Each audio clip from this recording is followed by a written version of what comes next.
नमस्कार दोस्तों, मैं Dharmendra Verma online study with DK में आपका बहुत बहुत स्वागत करता हूं। जैसा कि आप सभी को पता है कि एमपीटेट वर्ग 3 की जो वैकेंसी है वो 10 नवंबर से शुरू होने वाली है, तो ज़्यादा समय नहीं बचा है। लगभग 15 दिन आपके बचे हुए हैं। तो इन 15 दिन में आप किस प्रकार से तैयारी करें कि आपके अच्छे अंक प्राप्त हो, या फिर क्या पढ़े क्या नहीं पढ़े, ये इस वीडियो के माध्यम से आपको जानकारी देंगे। देखिए, दीपावली भी पास में है, तो सबसे पहले दीपावली की आपको हार्दिक हार्दिक शुभकामनाएं। क्या नहीं करें उसमें मैं एक पॉइंट आपको बता देता हूं कि भैया दीपावली तो हर साल आती है, लेकिन परीक्षा कभी कभी आती है। यानी कि इस बार दीपावली पर आपकी परीक्षा आई है, तो आपको दीपावली यदि एक साल नहीं मनाएंगे तो कुछ बुरा नहीं होगा, है ना। अगले साल आप अच्छे से दीपावली मना लीजिएगा। टीचर के रूप में दीपावली मनाएंगे तो और अच्छा रहेगा, है ना। तो दीपावली पर थोड़ा कम समय व्यर्थ कीजिएगा। जो समय बच रहा है उस पर अच्छा फोकस करिए, पढ़ाई करिए, ताकि आप अच्छे अंक प्राप्त कर लें। ये पढ़ाई आपको आज भी काम आएगी और जब आपकी मेन एग्जाम होगी एमपीटेट की, उसमें भी काम आएगी।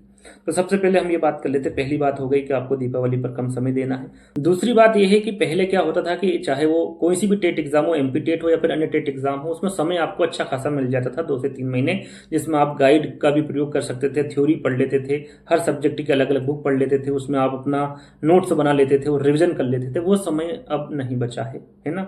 शुरू से ही नहीं बचा है कि आप भैया ये सारी चीजें करिए। इसमें आपका समय काफी चला जाता है ना, यानी कि काफी खर्च हो जाता है आपका समय। तो ये अब आपको नहीं करना है, क्योंकि थ्योरी यदि आप पढ़ेंगे तो बहुत ज्यादा समय आपका खराब होगा। तो ये चीजें आपको छोड़ देना है। बुक्स यदि पढ़ें तो सिर्फ और सिर्फ प्रैक्टिस सेट लगाएं, उसमें ज्यादा थ्योरी में ना घुसे। नया आपको कुछ ज्यादा नहीं पढ़ना है ना। ये दूसरी चीज हो गई। तीसरे नंबर पर हम आते हैं कि फालतू काम आपको बिल्कुल नहीं करना है, किसी भी प्रकार का। यदि आपको ये लगता है कि इस काम से यदि मैं ये काम नहीं करूंगा तो कुछ बिगड़ नहीं जाएगा, या फिर इस काम करने से मुझे या मेरे परिवार को कोई दिक्कत नहीं होगी, तो काम छोड़ दीजिए। बहुत कम समय बचा है, इसमें आप अच्छी तैयारी करेंगे तो आप अच्छे अंक प्राप्त कर सकते हैं। तो ये तो बात हुई कि क्या नहीं करना है, क्या करना है जिससे कि अच्छे अंक प्राप्त हो। तो सबसे पहली बात मैं आपको बता दूं कि आपको अभी से, यदि आपने नहीं किया है तो कर लीजिएगा। प्रीवियस ईयर पेपर बहुत मायने रखते हैं, प्रीवियस ईयर पेपर। और यदि आपको टॉपिक वाइज मिल जाए और उनके साथ में उनको समझाने के लिए मिल जाए तो और अच्छा है, जो कि हमने किया है ना। ऑनलाइन पेपर की मैं बात कर रहा हूँ, उससे पहले वाले पेपर भी आप यदि हल करते हैं तो अच्छा है आपके लिए। यदि आपने वो वीडियो नहीं देखा है तो उनको देख लीजिएगा। हमने प्रीवियस ईयर पेपर में से विषय वाइज तो आपके लिए वीडियो बनाई है, लेकिन उसमें टॉपिक वाइज भी आपके लिए वीडियो बनाए हैं और हर एक प्रश्न को समझाया भी है। तो यदि उनको नहीं देखा है तो उनको देख लीजिएगा। जहां आपको पसंद हो वहां से आप वीडियो देखिए, लेकिन आपको देखना क्या है, प्रीवियस ईयर पेपर। और प्रीवियस ईयर पेपर में एमपीटेट की बात नहीं कर रहा हूं, आप यूपीटेट की भी देखना है, सीटेट की भी देखना है, रेट के भी देखना है, और अन्य टेट एग्जाम के भी यदि आपके पास में प्रीवियस ईयर पेपर पड़े हैं तो उनको भी पढ़ लीजिएगा। क्योंकि जहां तक मुझे लगता है, मैं 2017 से पढ़ा रहा हूँ, यूपी टेट का भी पढ़ा रहा हूँ, रेट का भी पढ़ा रहा हूँ, सी टेट, सारी टेट एग्जाम का भी पढ़ाता हूँ। तो मुझे प्रीवियस ईयर पेपर काफ़ी अच्छे से पता है कि भैया कौन से टेट में कौन से प्रश्न पूछे गए हैं। तो जैसे कि मैंने अभी एमपी टेट के वीडियोस बनाए, तो उसमें मुझे काफ़ी प्रश्न ऐसे मिले जो यूपी टेट में पूछे गए, पहले जो पूछे गए हैं, है ना, वहीं आपके ऑनलाइन एग्जाम में पूछे गए। सीटेट के कुछ प्रश्न मिले मुझे, रीड के मिले। तो यदि वो प्रीवियस ईयर पेपर भी आप पढ़ लेंगे तो काफ़ी अच्छा रहेगा आपके लिए, है ना। यानी कि एक गोल्डन समय रहेगा, ये गोल्डन समय है जिसमें आप जितना ज़्यादा पढ़ लोगे उतना अच्छा है। तो ये कर लीजिएगा मेरे हिसाब से, है ना।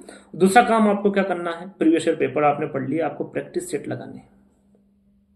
अभी से आप प्रैक्टिस सेट चालू कर दीजिए। जितने ज्यादा प्रैक्टिस सेट लगाएंगे उतना अच्छा है। यदि आप ऑनलाइन लगाएंगे तो और अच्छा, ऑफलाइन तो लगाना ही है। यदि ऑनलाइन लगाओ तो और अच्छा है। यदि आपके पास लैपटॉप हो या फिर आपके पास कंप्यूटर हो तो उस पर आप यदि प्रैक्टिस सेट लगाएंगे तो काफी अच्छा होगा। क्योंकि जब बच्चा एग्जाम हॉल में जाता है तो वहां पर कंप्यूटर रखा होता है, उससे ही घबरा जाता है वहां पर बैठने से ही, क्योंकि वो कभी बैठा नहीं है ना। दूसरी बात, यदि आप काफी समय हो गया आपको बैठे हुए, तो भी वहां पर आपका समय व्यर्थ होगा उसको सीखने में, उसको चलाने में। तो यदि आप पहले से ये चीज करके रखेंगे तो आपका काफी समय बच जाएगा। आप जल्दी फटाफट अपना काम करेंगे और आपका पेपर शुरू कर देंगे। तो यदि अभी से आप यदि ऑनलाइन आप यदि प्रैक्टिस सेट लगाते हैं, उसमें आपका समय का भी पता चल जाएगा कि हम कितने समय में कितने प्रश्न हल कर पा रहे हैं, कौन से विषय में कितना समय लग रहा है, कहाँ पर हमें दिक्कतें आ रही है, कहाँ पर नहीं आ रही। सारी चीजें आपको यदि प्रैक्टिस सेट लगाएंगे तो आपको समझ में आ जाएगी। तो आज से ही आप प्रैक्टिस सेट चालू कर दीजिएगा हर विषय के, है ना। साथ में जो विषय आपको आते हैं या फिर कॉमन विषय हैं, जैसे कि आप अभी से तैयारी तो कर नहीं रहे होंगे, पहले से तैयारी कर रहे होंगे, या फिर अन्य जो एग्जाम है उसकी भी तैयारी कर रहे होंगे, तो उसमें कॉमन सब्जेक्ट होते हैं, जैसे कि हिंदी हो गया आपका, इंग्लिश हो गया, गणित हो गया।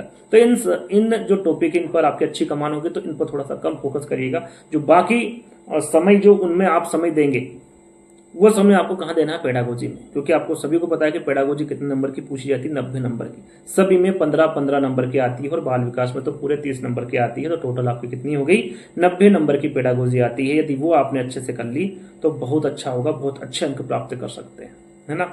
आपको और क्या करना है भैया, और आपको देखने हैं मैराथन क्लासेस। हमारे चैनल पर भी काफ़ी मैराथन क्लासेस पढ़ी, वीडियोस पढ़ी हैं, उनको देख सकते हैं। जहां पर आपको अच्छे से समझ में आए, जो टीचर आपको समझ में आए कि ये टीचर से मैं अच्छे से समझता हूं, तो वहां से पढ़ लीजिए। पढ़ना है कहीं से भी पढ़े, है ना। तो उससे भी आपका फायदा होगा। मैराथन आप ले लीजिए, जो प्रैक्टिस सेट डेली अपलोड कर रहे हैं उन प्रैक्टिस सेट को लगाइए, चाहे ऑफलाइन लगाइए, है ना। जितने ज्यादा प्रैक्टिस सेट लगाएंगे उतना ज़्यादा आपको फायदा होगा। तो ये सारी चीज़ें आपको करना है। 2-3 चीज़ें मैंने आपको बता दी जो कि आपको करना है, इन पर आपको ध्यान देना है, इन पर आपको फोकस करना है, क्योंकि नंबर तो सब ले आते हैं, हमें अच्छे अंक प्राप्त करना है। आपका 75 नंबर पे भी पास है, 82 नंबर पे भी पास है, 90 नंबर पे भी पास है ना। तो आपको एक अच्छे अंक प्राप्त करना है, 100 नंबर, 110 नंबर, 120 नंबर, ताकि हम किसी को बता सके कि हमें भैया इतने नंबर आए हैं और अच्छे नंबर आए हैं। आज आप यदि अच्छे से तैयारी करेंगे तो आने वाली जो मेंस एग्जाम है आपके एमपीटेट की, उसमें भी आपको ये काम आएगा, क्योंकि यही प्रश्न सारे जो आप पढ़ेंगे उसी में से वहीं से भी पूछे जाएंगे। वहां पर आपको कम मेहनत करनी पड़ेगी यदि आपने यहाँ पर अच्छी मेहनत कर ली तो, है ना।